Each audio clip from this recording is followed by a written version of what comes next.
Welcome to Readers of the Lost Art, with your presenter, Dr. Paul Anthony Taylor, a recovering academic. And the title of today's talk is Escaping the Smug Haze of Screened Life. Monet's brush, Proust's pen, and McGilchrist's dipole. And this is a painting by Whistler. And I want to contrast this and some other paintings throughout this talk with the concept of smug haze, which I'll explain in a second. But this is non-smug haze.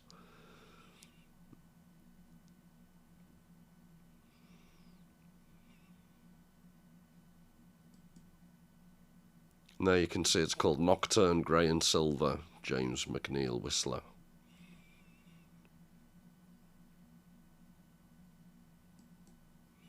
And here's a Monet. I think the Whistler was on the Thames, I'm pretty sure. But this is Monet, and you should be able to recognise most people, the UK Houses of Parliament.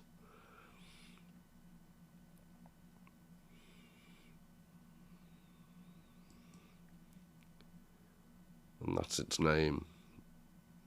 So Monet died in 1926, so it's not one of his late, but it's towards in the autumn of his career. And the idea of showing you both this and the previous painting by Whistler are to show you how artists deal with representations of the environment and the way in which I've adopted quite a literal interpretation of haze, but in both pictures they're obviously quite misty. And I'll develop the idea as we go along. But I'll contrast both this and the Whistler, and these are just standing in for lots of what art tries to do, the way it engages with the ambiguity and the lack of clarity in our surroundings and environment. And I'm going to contrast this with the insta-angst I've spoken about before, the way in which most of our modern society is saturated with almost perfectly transparent images. They're the opposite of this Monet and the previous Whistler. So, hi everyone. I don't know about a recovering academic, but this my previous man flu has now morphed into fully blown Ebola. So I thought I'd pump out a few videos while I still had breath in my body. But this idea here, future time versus past time, and then you could even contrast that with screen time. But I'm going to develop throughout this talk, I keep circling around a bit of Proust, but I'm laying the groundwork for future videos in which I address in a lot of detail the concept of time, which may seem like a really obvious idea. But this idea of future time versus past time, because it hasn't taken place, we psychologically view future time in a completely different manner to how we experience and remember past time. And then to throw into the mix, what happens when you have a lot of screen time? When time that we live in modern environments is screened as an active verb by the screens, which are the nouns, the objects that we're constantly looking at. And how does that affect our time? So one immediate point to make would be what we call screen time. How in future generations are people going to remember the time they spent on screen as opposed to the time they spent actually doing things in the real world, which historically been much more the norm? So if any of you ever played any video games, it's like, do you really remember the time, your best ever video game, and as opposed to being out in the real world, taking your kids out or going out with your loved ones? It's a qualitatively different experience. But we've replaced memories of past time with lack of memory of screen time. But this future time is time that hasn't happened yet. So I want to, in future videos, there's a French philosopher called Henri Bergson, and he heavily influenced Proust.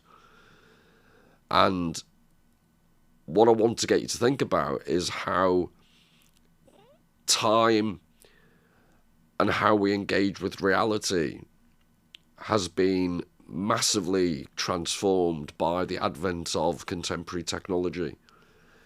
And literature and art, visual art in particular, part of their job is to make us stop and contemplate and to get out of what I will be talking about a little bit today, but more in future, the concept of what Proust calls habit. Habit are the routinized ways in which we think about our lives without having to think about our lives. And a certain amount of habit is quite pleasant, it's quite nice. So you don't have to contemplate your navel every minute of the day. But it risks becoming this anodyne, bland type of life if you have too much habit. And Proust writes about this in various subtle ways, which I'll keep referring to. But from the get-go, I just want to emphasize the way in which art stops you falling into, I was going to say bad habits, but just habit.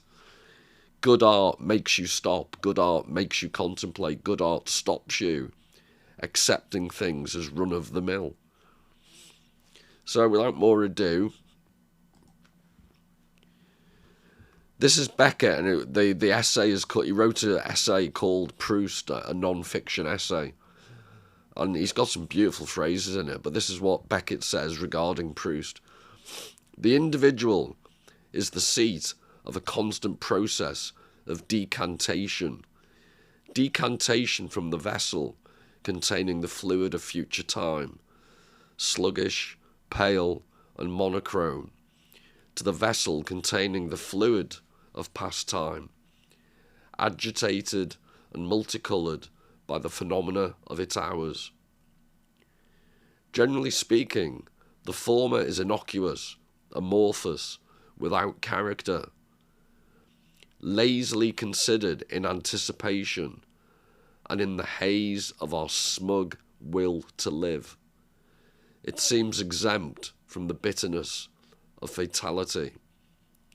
And I've emboldened and italicized this beautiful phrase of Beckett's, in the haze of our smug will to live. And while painting, so I've just started this talk by giving a couple of paintings to set the scene, so to speak.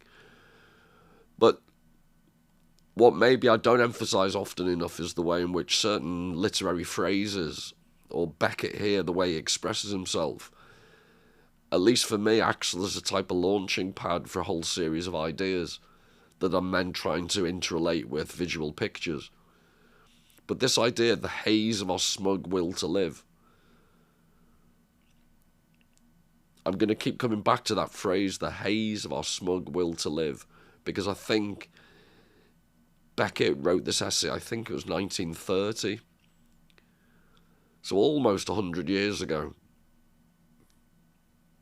You're not far off.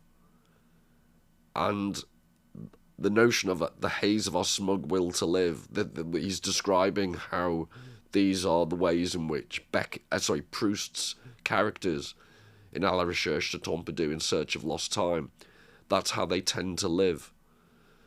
The upper middle class, upper class characters that Proust writes about. And they have this haze of our smug will to live, and will to live has connotations of Schopenhauer, Arthur Schopenhauer, and I'll be talking in a lot of depth about him, because in future videos I want to draw all these threads together, Beckett, Proust, Schopenhauer, and tie it all into some visual artists. So it's a big project. So I keep circling around, just slowly introducing these thinkers. But in the fullness of time, it should become clearer and clearer. But this concept of haze, so there are various definitions. I think in America, I think they call it hazing, when fraternities initiate people by turning them upside down and making them drink 12 pints of beer and stuff. But lack of transparency in the air. So they would be the artistic representations of that were the Whistler and the Monet I showed you at the beginning. But I am also interested in this definition of haze as a state of mental confusion,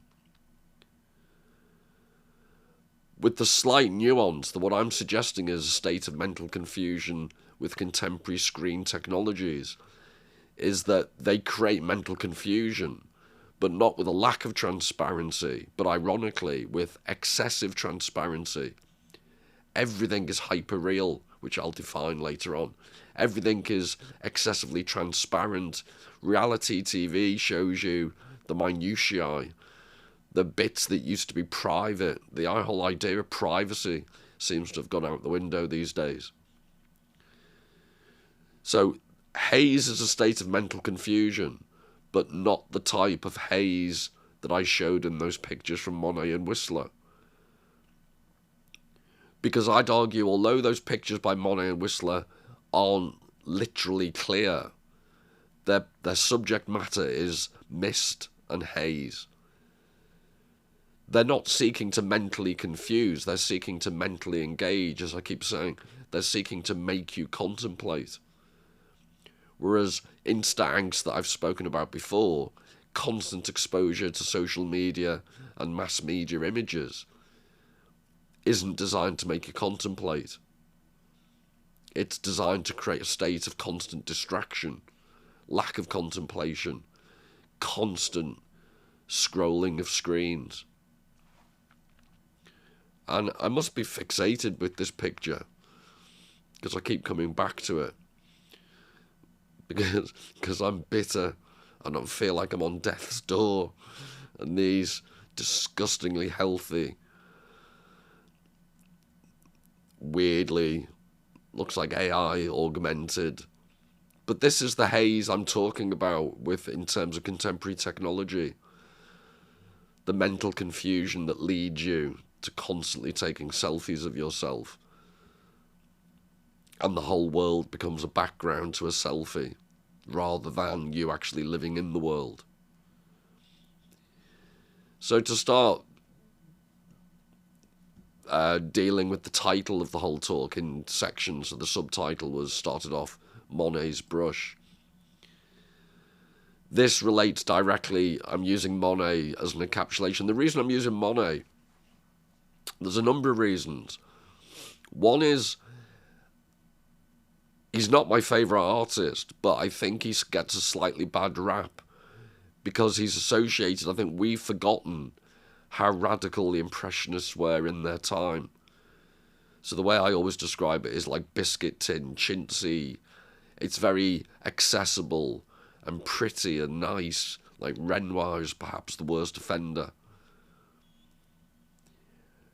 So in his later work, as I intimated in the previous talk, Monet is actually much more abstract.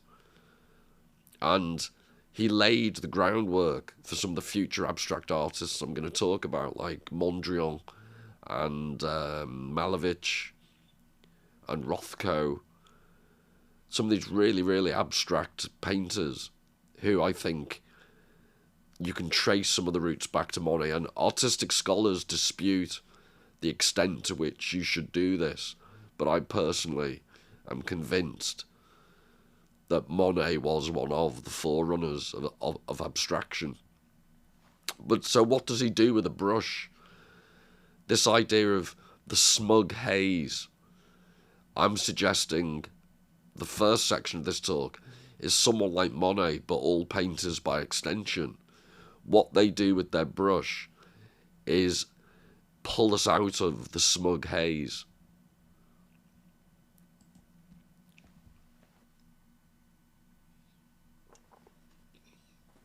So this is from a paper, Sates, I think it is, but we'll get to that in a second. At what point would the churning impastos and writhing contours by which the sea, rocks and storm are pulled forward toward the picture plane express man's rather than nature's anguish. Beside the simultaneity of pattern, depth and live brushwork in these pictures, the tension of some of them is heightened through the stark opposition of tortuous curves to geometricity. Both qualities of form exist in nature, and both have their psychological complements in the opposed human predispositions, either to passion or structural order. So I'll be picking up on various ideas here. But this idea of both qualities of form exist and both have their psychological components. I'm introducing you notice at the end of the subtitle, there was this idea of Iain McGilchrist's dipole, which I'll explain. But that the concept of a dipole, as we'll soon see, revolves around contrasting opposites. And in this description of the way Monet's brushwork works, Sates is claiming that part of it is this containment of opposites. But to give you some, without wittering, to give you some practical examples,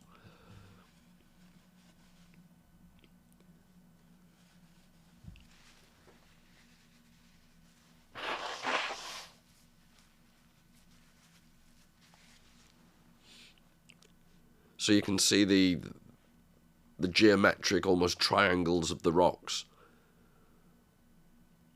But the impastos, in other words, the very thick paint, and the curve shapes that are in contrast, or almost take over the whole painting, so there are geometric shapes in there,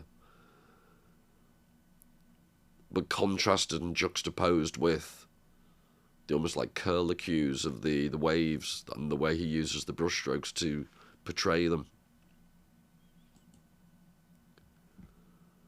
So that's Storm at Belle-Isle by Monet.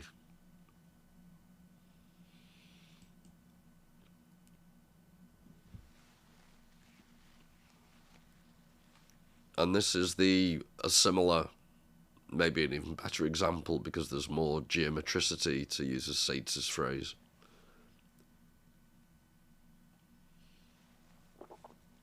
And the way, I'm assuming they're boat covers on the left, but it just amuses me that they look slightly like the haystacks, which we'll be talking about in a second.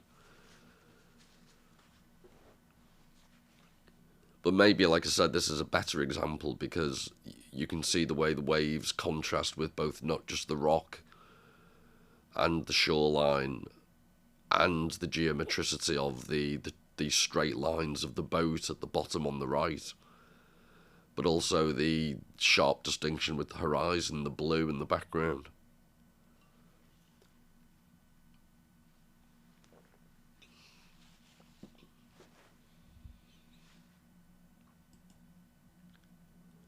So Monet's brush stacks, and see what I did there. By the time of the famous haystacks, which occupied Monet at various periods between 1884 and 1893, he had become obsessed with the most fugitive atmospheric effects and began concentrating his successive work periods into increasingly short spans of time. Quite literally, he was driven by nature to multiply his canvases because, as he said, the sun goes down so fast that I cannot follow it.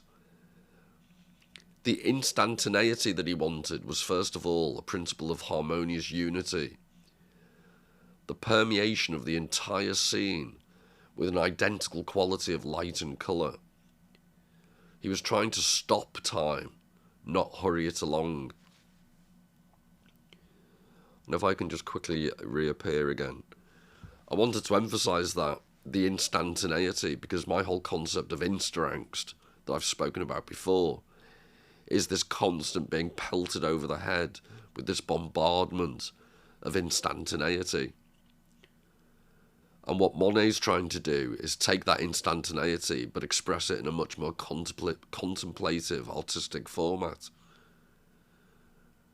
So the instantaneity that he wanted was first of all the principle of harmonious unity.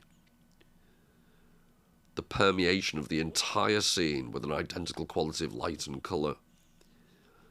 So he was trying to stop time, not hurry it along.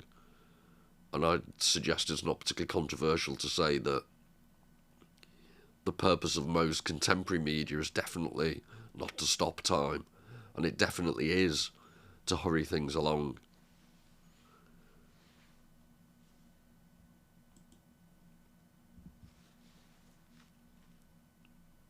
But there's that same scene you've just seen.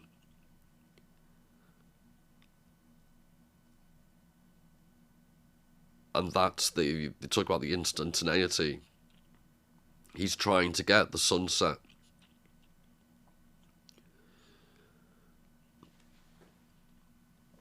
And you can see why Monet used to work so quickly and on numerous paintings at once to reflect different light conditions, because you wouldn't have long to get that precise, harmonious unity of all that intense light.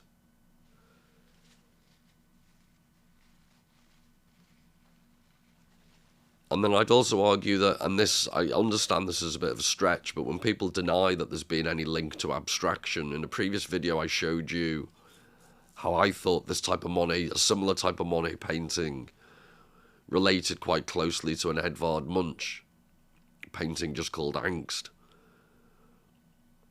The intensity in the Munch painting was much more, but still there's a hint of it here.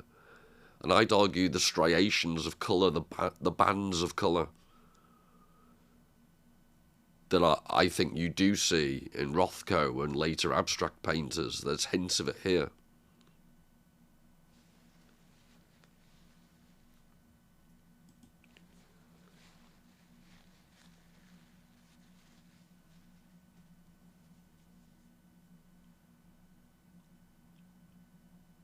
And just out of interest, here's an actual picture, photograph of the same cliff.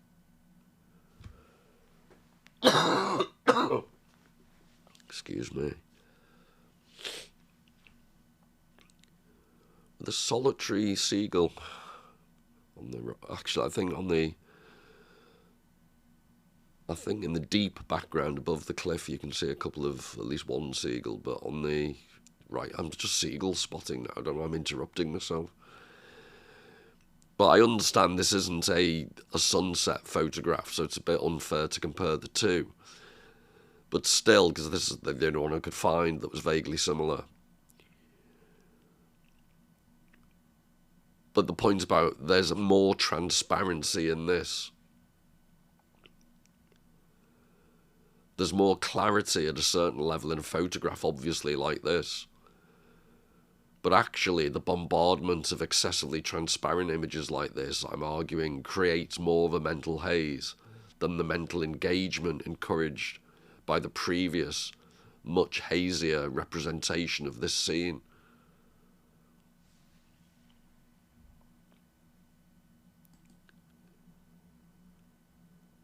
So then I've made the claim that I do think Monet had an influence on more abstract painters.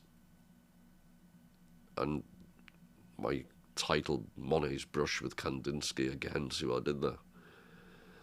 But this is, again, from a Sates paper. Sets, I don't know, say it's Sets. Anyway, no one had ever probed so deeply into the experience of unqualified seeing before the haystacks. And it comes as a shock to find the series described as the worst offender among Monet's poorest efforts. This opinion would not have been shared by Vasily Kandinsky, who, on seeing one version exhibited in Moscow, felt that, suddenly, for the first time in my life, I found myself looking at a real painting. Now, this isn't the one I'm going to show you next. I'm going to show you the one I think Kandinsky saw in a second, but this is the one I just really related to this statement by Kandinsky. Not putting myself on a level with him, but when he said suddenly for the first time in my life I found myself looking at a real painting, because I did a short video, une amuse-bouche, about this, which is in the Scottish National Gallery in Edinburgh. And I've just got a vivid memory of the middle of the darkest winter day in Edinburgh. And there's hardly anyone in the gallery, which is the way I like it. So I'm alone, completely alone, looking at this, and the luminosity, the light, the way it comes off.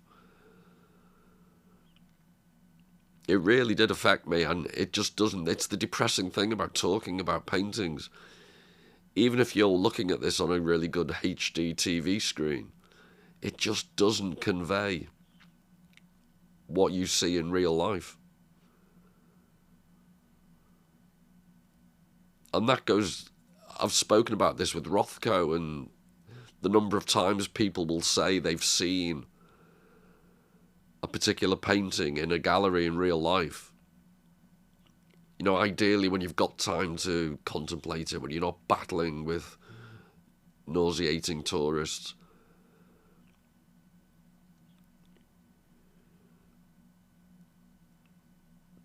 But I keep trying to address this paradox that with paintings like this that don't deal with transparent light conditions, there's a transparency of effect. Much more so than looking at a photograph. And especially much more so if you're contemplating one single image rather than being bombarded with instantaneity, constant screening images. Well, anyway, that was my personal epiphany in the darkest depths of Edinburgh years and years ago.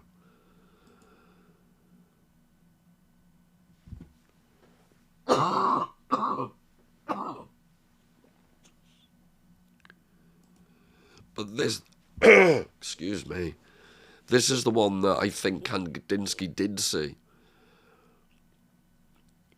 This was exhibited in the Pushkin, or I think it might still be there, the Pushkin Museum in Moscow.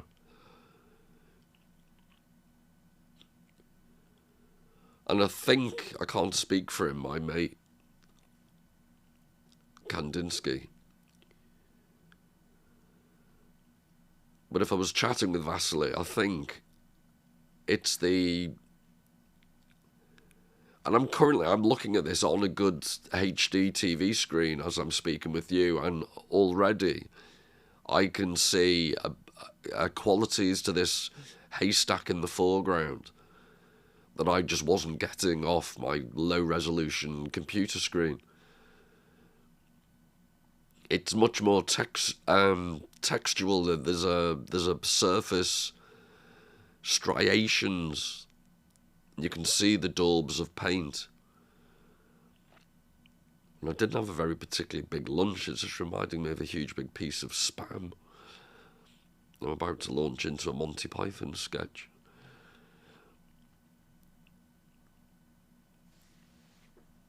But anyway, I'm not sure Kandinsky knew anything about spam.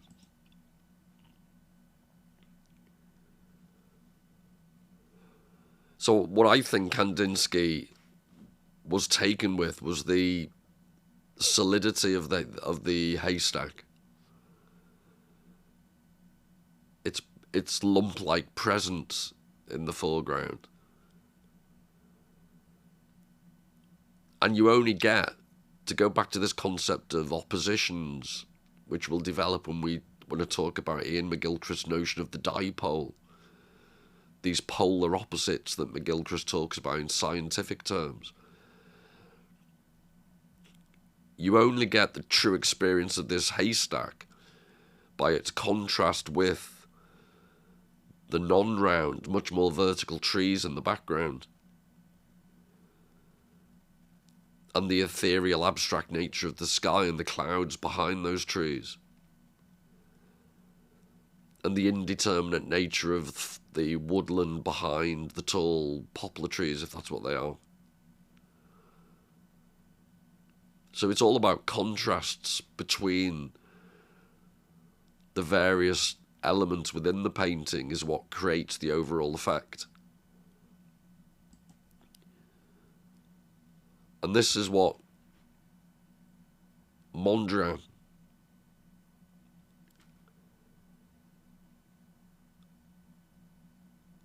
this was his version of So it's not Kandinsky, but Mondrian was another abstract artist. And this is what... God, I shouldn't have mentioned food, because I now see that as a big brown loaf. But anyway, the solidity,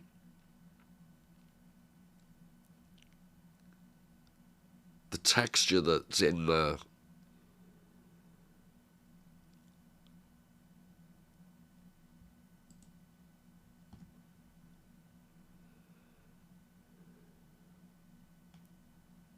and then he did another vaguely similar one.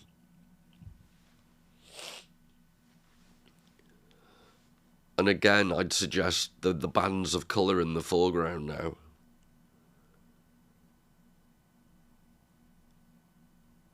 It's becoming obviously much more abstract than Monet.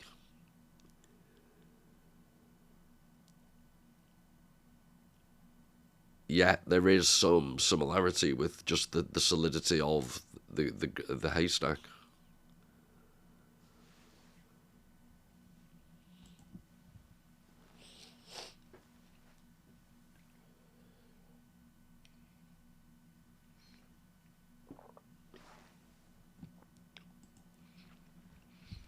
Right, and this is when I wanted to bring it all back to Iain McGilchrist's work.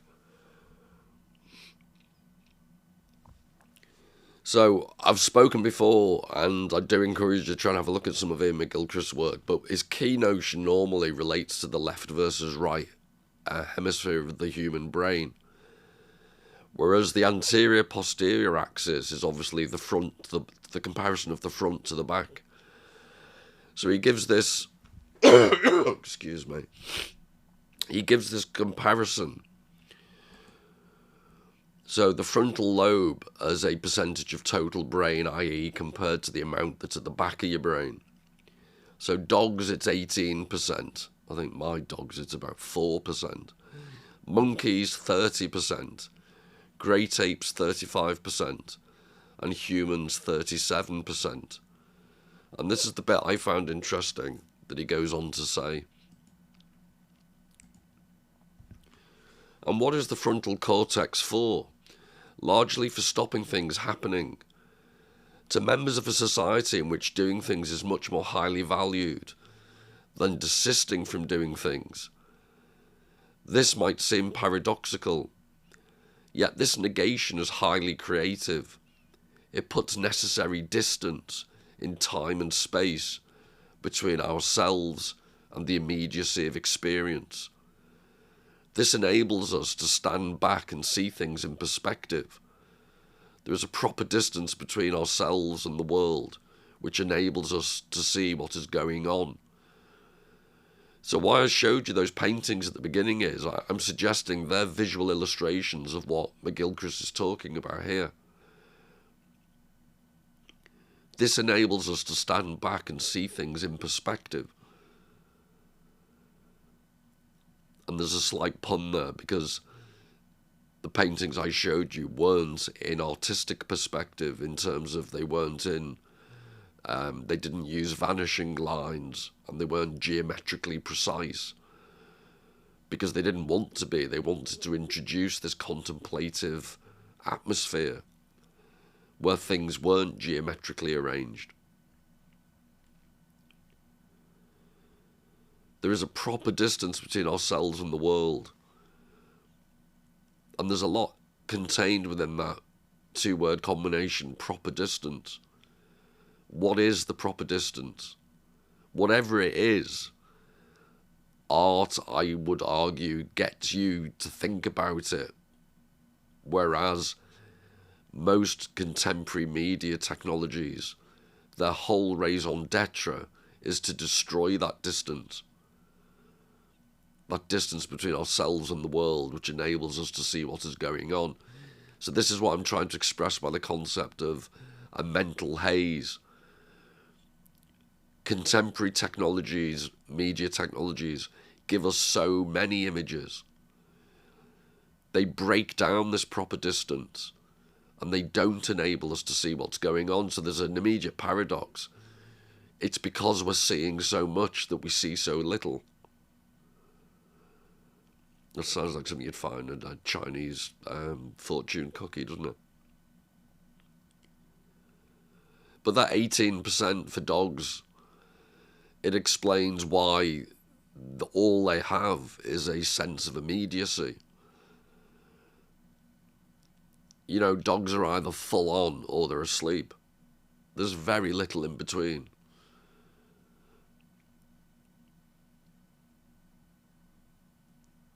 But next I want to look at this idea. Where are we? Yes, yeah, this negation is highly creative.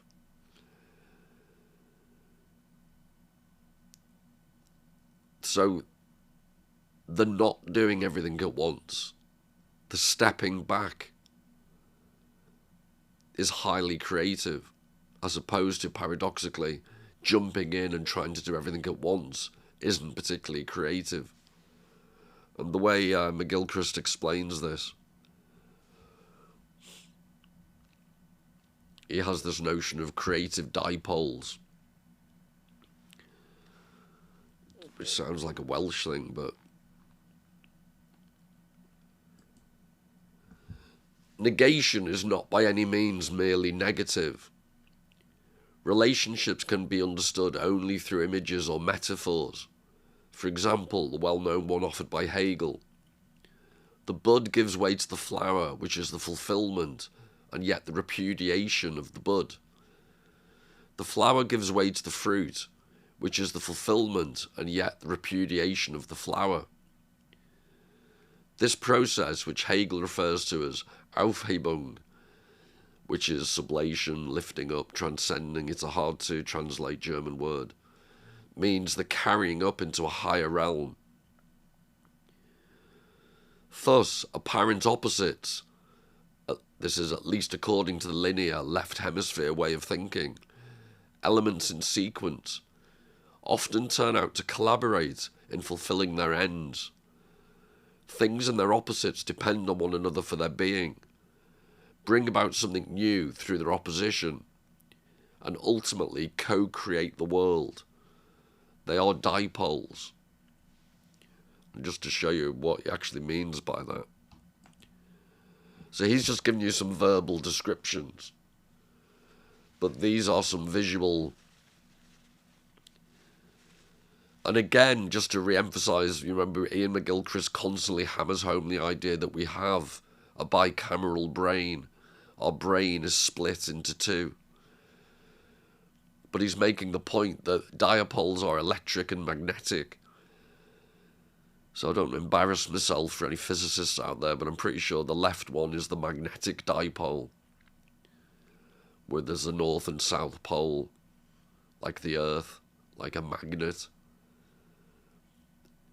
And on the right-hand side, you have a electric dipole, a negative and positive charge.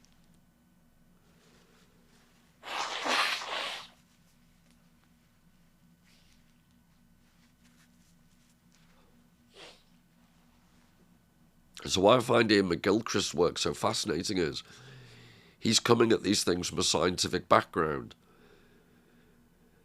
but he sees parallels between science and art and literature all the time, that's why I think his work is so valuable. And he's suggesting that right at the heart of physics, right at the heart of nature, are these creative oppositions, which are all the way through art and literature too. Whereas, as I showed in the video about paradox and analytical philosophy, a philosophy that tries to be purely logical tries to get rid of antinomies, it tries to get rid of paradoxes. Whereas McGilchrist is constantly arguing those paradoxes and those antinomies are an essential part of the creativity of the world around us.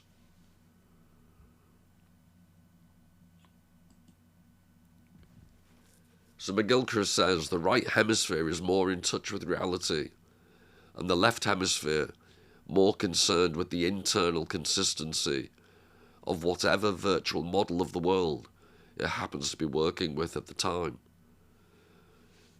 So if you can let that sink in.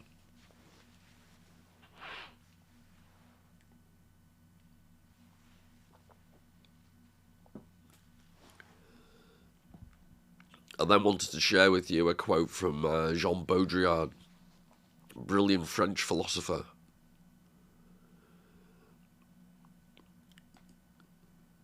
So he says, this is Baudrillard, if we were able to take as the finest allegory of simulation the Borges tale, where the cartographers of the empire draw up a map so detailed that it ends up exactly covering the territory, but where, with the decline of the empire, this map becomes frayed and finally ruined, a few shreds still discernible in the deserts.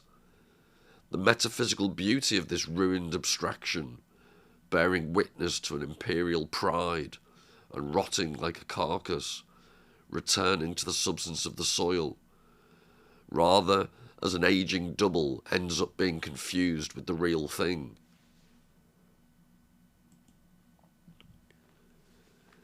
Abstraction today is no longer that of the map, the double, the mirror, or the concept. Simulation is no longer that of a territory, a referential being, or a substance. It is the generation by models of a real without origin or reality, a hyperreal. The territory no longer precedes the map, nor survives it. Henceforth, it is the map that precedes the territory, procession of simulacra. It is the map that engenders the territory. And if we were to revive the fable today, it would be the territory whose shreds are slowly rotting across the map. It is the real, and not the map, whose vestiges subsist here and there, in the deserts which are no longer those of the empire, but our own, the desert of the real itself.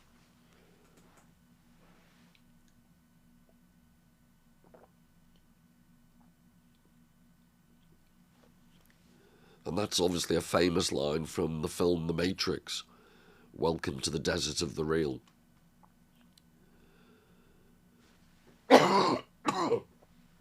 So this is where it was stolen from.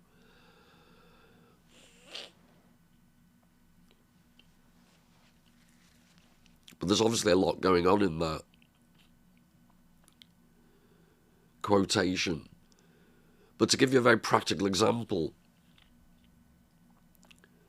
I remember years ago I was in Venice, which we'll talk about on another day because I've got some paintings I wanted to talk about.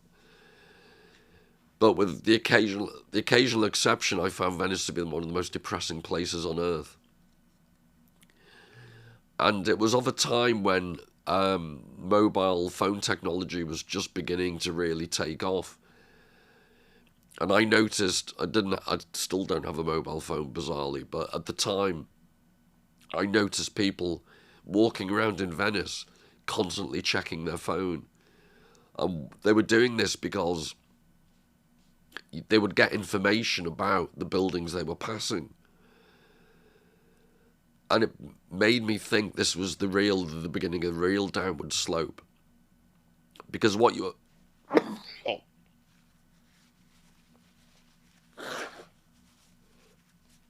Oh, so sorry. What you were finding was the people's interaction with their actual direct physical surroundings was predetermined by the map. This idea that the map that precedes the territory. The territory is actual reality that the map is supposed to represent. But increasingly we're trained how to act with reality by the map. In other words, what your mobile phone is telling you.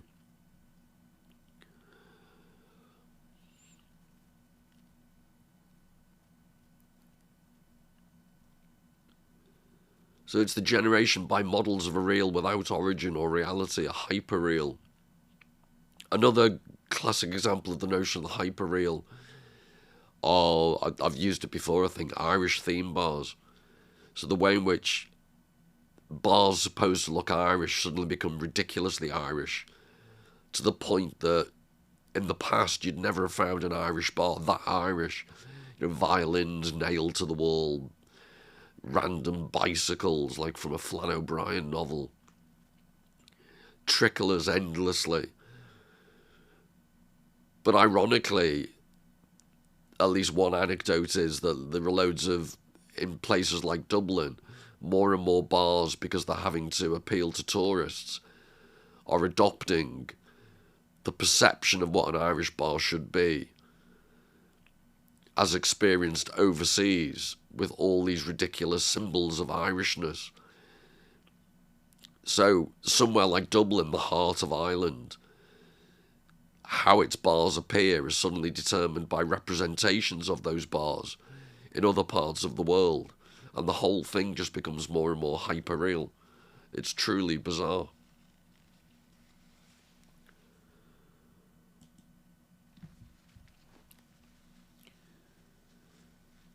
But another quote, the knowledge of genius would be restricted to the ideas of objects actually present to his own person, and would be dependent on the concatenation of circumstances that brought them to him. Did not imagination extend his horizon far beyond the reality of his personal experience? The man of genius requires imagination in order to see in things not what nature has actually formed, but what she endeavoured to form, yet did not bring about because of the conflict of her forms with one another. So what I'm emphasising here is, again, because of the conflict, the dipoles. What's been claimed here is that the man of genius, and women, before you shout at me, imagination, in other words, literature and art, they are also needed in order to see in things not what nature has actually formed, but what she has endeavoured to form, yet not bring about. So from this perspective, art can be seen as a way of reflecting the dipoles that are intrinsically in nature, that haven't fully worked themselves out, fully formed. So that's Schopenhauer, which we'll be talking about him a lot more in future. You'll be either glad or scared to know. So this is all quite wordy, so I'll give you another artistic example of it. So if you can just remember this phrase, because of the conflict of our forms with one another.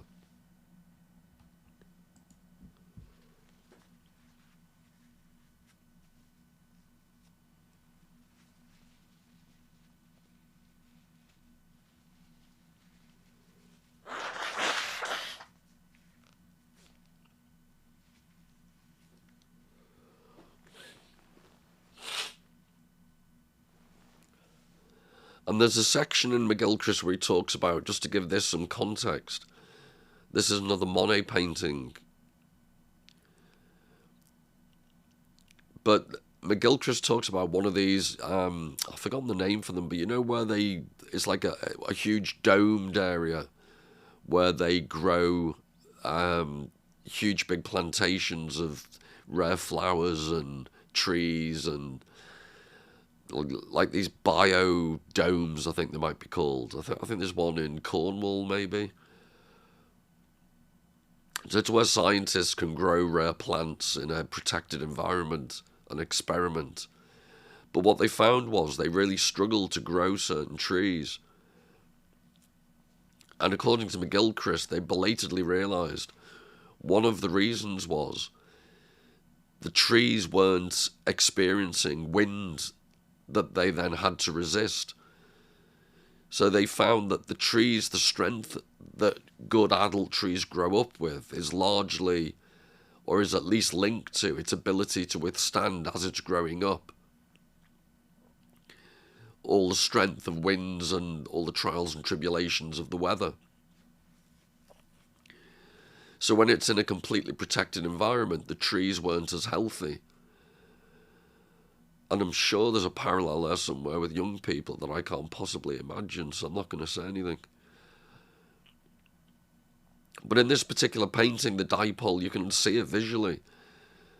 There's the verticality, the geometricity of the trees coming up from the amorphous green at the base. But you can then also see the wind effect of the trees behind. And there's the straightness of the tree trunks and the almost like the S-like of the way in which the trees are arranged going off into the distance.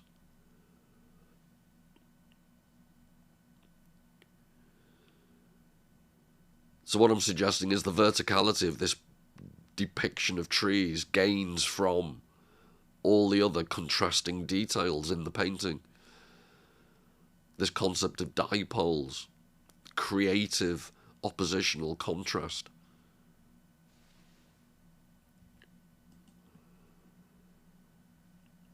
You liked his pop lots, did our Monet?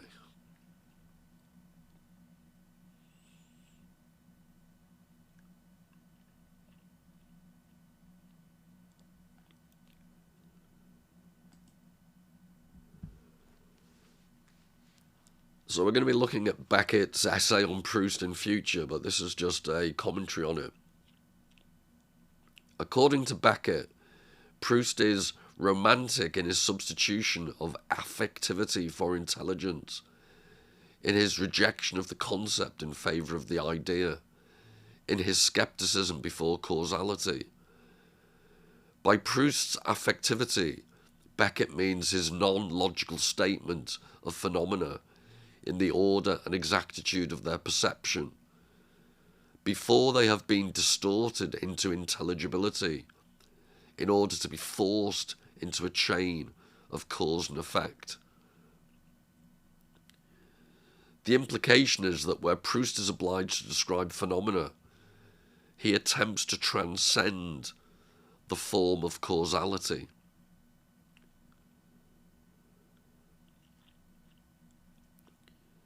So what Beckett's commentary on Proust is saying, it's a reversal of contemporary society tends to privilege scientific causal explanations of everything. But according to Beckett, Proust is romantic in his substitution of affectivity for intelligence. And it's a distinction Henri Bergson make that we'll talk about in future, the difference between that he doesn't use them in precisely the way common English does, but he distinguishes between intuition and intelligence. But I'll explain that more in future, but it's an interesting distinction. I would suggest Bergson's notion of intuition is very similar to what Beckett is saying is Proust's affectivity. So in his rejection of the concept, so the way in which Beckett and Proust are thinking of concepts is strongly categorized, strongly defined, identifiable entities. For example, excuse me, that mathematics or science tends to predominantly use in favour of the idea, and the idea is a notion in Schopenhauer. It doesn't mean just normal ideas, but it's the idea relates to the way in which the basic underlying logic of the world, in terms not analytical logic, but the underlying will, the underlying life force of the world, how it's manifested and how it's represented in artistic ideas. So his non-logical statement of phenomena in the order and exactitude of their perception. So for Proust, perception precedes logic. We perceive things, we sense things, we see things before we logically process them. And Proust's whole work is about making us more sensitive, not getting lost in the mental haze of, ironically, excessive logic, but to actually remember or to get back in touch with the order and exactitude of perception. So it's why kids are much more perceptive and experience things much more intensely before it's trained out of them. And then towards the end, he attempts to transcend the form of causality. So we're back, so I'll just finish now with the notion that transcending the form of causality is arguably a way, it's a way of thinking of a positive haze, if I can put it that way. You're transcending the form of easy categories, of easy concepts, and you're presenting reality in an artistic, non-transparent, but ironically less haze-like, less mentally confusing, and more effective, to use this concept that Beckett uses of Proust, affectivity. So again, to cut down on the wittering, just show you a practical example.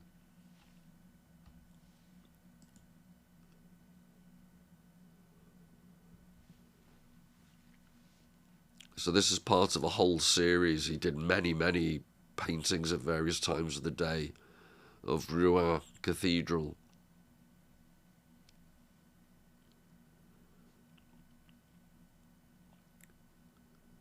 But instead of just follow simple logical causality, Monet, the whole cathedral looks like it's melting. I think it's been described, especially the sunlight versions he did of Rouen Cathedral, as they've been described as melting ice creams.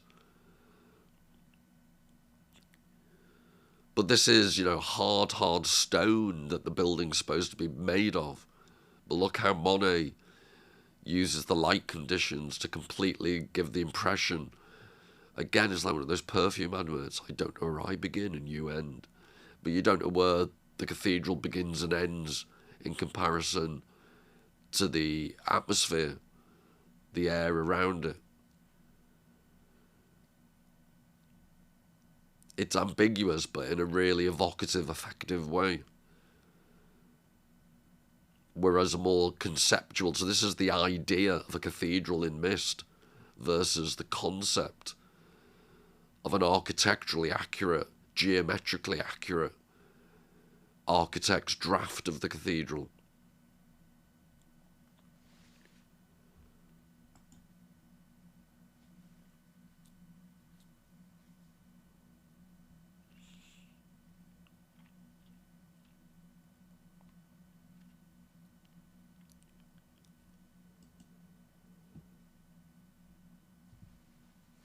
And this is another one of his. He did a series of ice flows, which you could arguably see as precursors of the water lilies, because the way in which the ice flows to a certain extent mimic the later water lily leaves that he became obsessed about in his garden.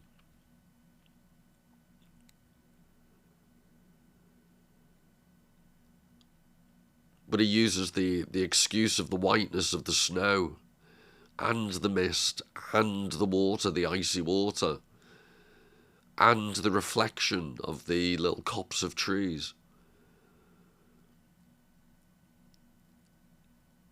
There's a vanishing horizon in the midground, but everything is just like a mirror image.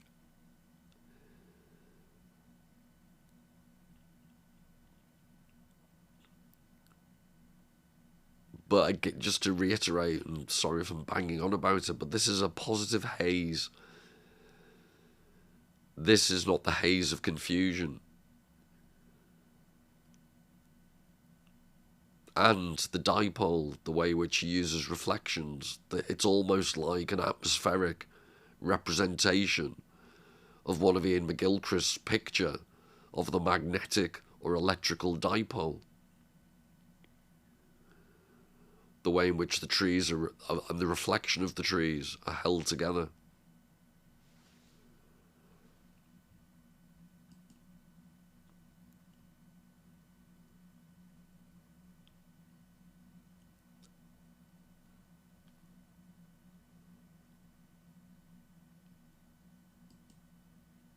And I won't keep doing this, but I could. You could do this all day. But this is the River Seine. And again, the mirrored image. There's a sense of depth, but the depth is also confused by the mistiness and the reflections in the water.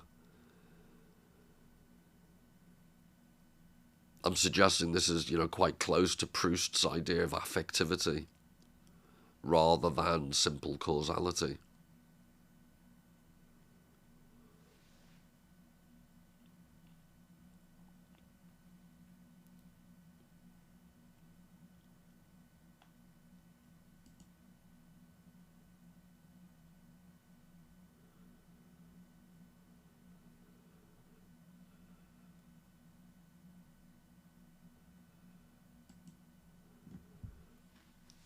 So for Proust, as for Schopenhauer,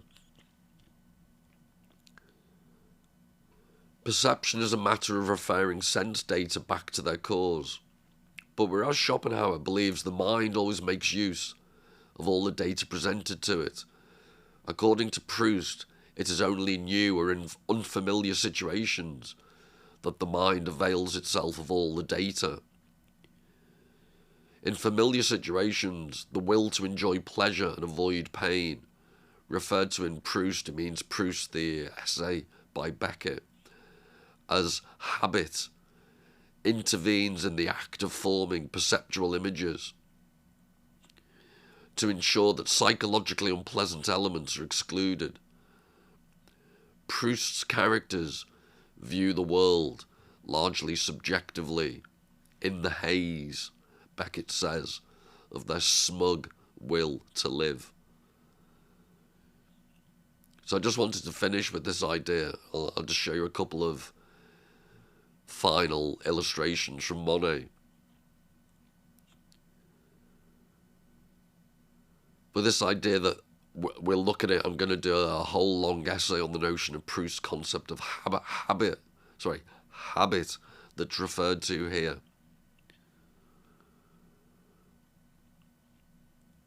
So it's only in new or unfamiliar situations that the mind avails itself of all the data. I'm suggesting that that's what art does. It makes the excuse me. Art makes the all too familiar, the things that we take for granted, the things that have become too much like habit. And art makes us see them differently. So in psychoanalysis, Freud has this notion of the unheimlich, the uncanny. And the uncanny, the German unheimlich, actually means unhomely. So what was familiar becomes uncanny because we see it in a slightly different context. So what tends to be uncanny is not something as supernaturally eerie or of itself odd or bizarre. What's eerie about it, what's uncanny, is that it's something we're familiar with that we see differently for the first time. We see it in a completely different context. So it's like bumping into someone like the postman and in a completely different context. And it just seems a bit weird because you're always used to seeing them a certain way. So Proust's characters view the world largely subjectively, in the haze of their smug will to live. So we'll talk more about this, but I'll finish with two images from Monet that illustrate this precise point. And apologies for all the spluttering and the coughing and sneezing, but if I survive this Ebola, I will see you next time. So here's the images, all the very best.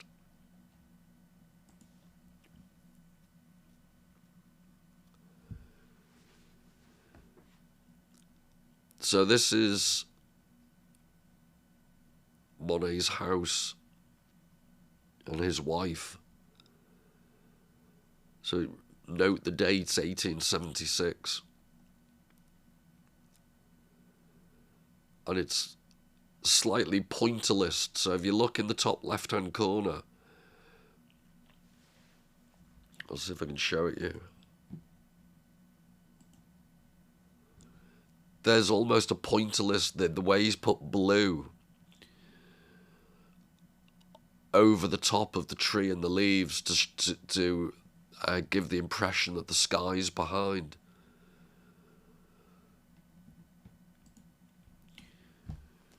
But the whole, it's not a million miles from Surrey. It's almost a pointillist painting, but the subject matter is incredibly conventional, very middle class. So I'd suggest this isn't a bad visual illustration of the concept of smug haze.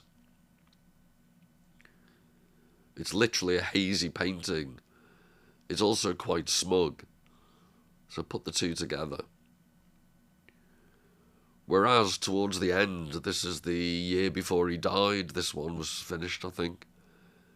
And I think it just really illustrates the point